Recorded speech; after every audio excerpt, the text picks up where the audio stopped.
어떻게 한 도시국가에서 벌어진 사건 하나가 전 세계 돈의 흐름을 완전히 바꿔놓을 수 있을까요? 수십억 달러의 돈이 움직이고 아시아부터 미국까지 금융의 지도가 새로 그려진 거대한 연쇄 반응. 지금부터 그 흐름을 한번 따라가 보겠습니다. 이 모든 이야기의 시작은 바로 이 숫자입니다. 23억 달러. 우리 돈으로 무려 3조 원에 달하는 정말 어마어마한 돈이죠. 2023년 싱가포르를 발칵 뒤집어 놓은 사상 최대 규모의 자금 세탁 스캔들. 바로 그 사건이 전 세계적인 부의 대이동을 촉발시킨 방화쇠였습니다. 불과 몇 년 전까지만 해도 싱가포르는 부자들의 안전한 금고로 불렸죠. 특히 2019년에 홍콩이 불안해지면서 안정적인 피난처를 찾던 중국 자본이 그야말로 물밀듯이 밀려들었거든요. 그런데 2023년 그 완벽해 보였던 명성에 균열을 낸 대형 스캔들이 터져버린 겁니다. 자, 스캔들이 터지니까 싱가포르 정부가 가만히 있을 수 없었겠죠?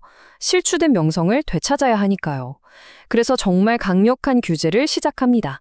이전과는 차원이 다를 정도로요. 그 결과 외국 자본에게 싱가포르는 갑자기 넘기 힘든 벽이 되어버렸습니다.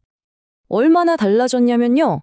예전에는 부유층의 자산을 관리해주는 패밀리 오피스라는 걸 만드는데 한 3개월이면 충분했거든요. 근데 이젠 최소 1년, 길게는 1년 반이 걸리는 거예요. 자본에게 시간은 곧 돈인데 이렇게 오래발이 묶인다는 건 투자자들한텐 정말 치명적인 거죠. 시간만 오래 걸리는 게 문제가 아니었어요. 돈도 훨씬 많이 들게 됐습니다. 매년 꼬박꼬박 수억 원씩 현지에서 써야 하고요. 요즘 핫한 암호화폐 같은 걸 다루려면 또 엄청 까다로운 라이센스를 받아야 해요. 거기다 최소 자본금까지 딱 정해놓으니 이쯤 되면 싱가포르의 매력이 뚝 떨어질 수밖에 없었겠죠.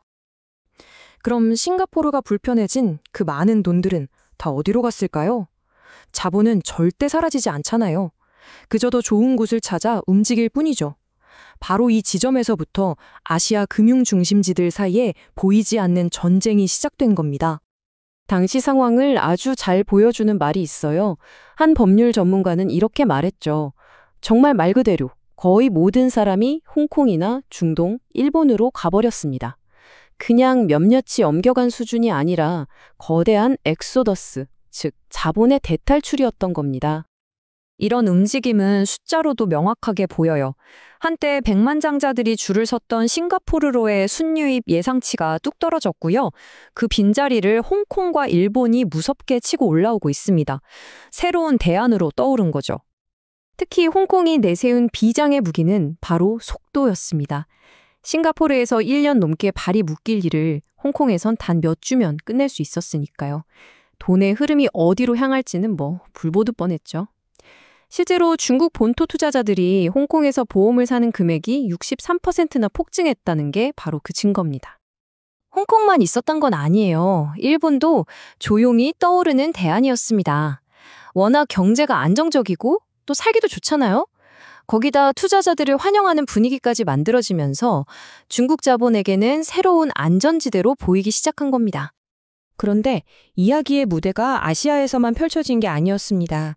거의 동시에 훨씬 더 큰 돈의 물결이 태평양을 건너 미국으로 향하고 있었거든요. 그것도 부동산 시장으로 말이죠.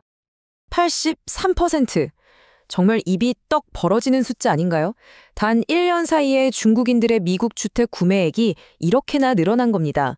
총액이 무려 137억 달러. 이건 그냥 투자가 아니에요. 말 그대로 머니러시였습니다. 그리고 이들의 등장은 미국 부동산 시장의 판도를 바꾸고 있습니다. 미국인 평균보다 훨씬 비싼 집을 사는데 이걸 대부분 현금으로 산다는 거예요. 지금처럼 금리가 높아서 대출받기도 어려운 미국 현지인들하고는 아예 경쟁 자체가 안 되는 거죠. 이 돈이 미국 전역으로 퍼지는 것도 아닙니다. 주로 캘리포니아, 그리고 뉴욕, 플로리다 같은 특정 지역에 집중되고 있어요. 아무래도 사업적으로 연결되어 있거나 기존에 형성된 커뮤니티가 있는 곳으로 돈이 몰리는 거죠. 자, 그럼 이제 흩어져 있던 조각들을 한번 맞춰볼까요?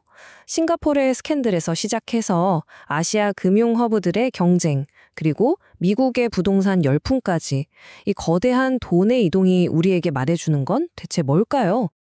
이게 바로 금융 규제가 가진 양날의 검 같은 겁니다. 보세요.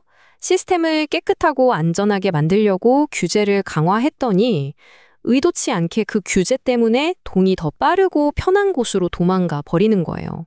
결국 금융 중심지들은 투명성을 지키는 것과 경쟁력을 유지하는 것 사이에서 정말 아슬아슬한 줄타기를 해야 한다는 걸 보여주는 거죠. 오늘 우리가 살펴본 이 거대한 흐름에서 4가지 핵심을 짚어볼 수 있습니다. 첫째, 이제 돈은 그 어느 때보다 빠르고 똑똑하게 움직인다는 것.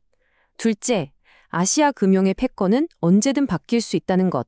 셋째, 이 모든 움직임의 배경에는 중국의 경제적 불확실성이 있다는 것. 그리고 마지막으로 싱가포르의 정책 하나가 지구 반대편의 집값까지 움직일 만큼 우리는 정말 긴밀하게 연결되어 있다는 사실입니다. 싱가포르에서 시작된 작은 날갯짓이 전 세계 자본의 지도를 바꾸는 태풍이 되었습니다.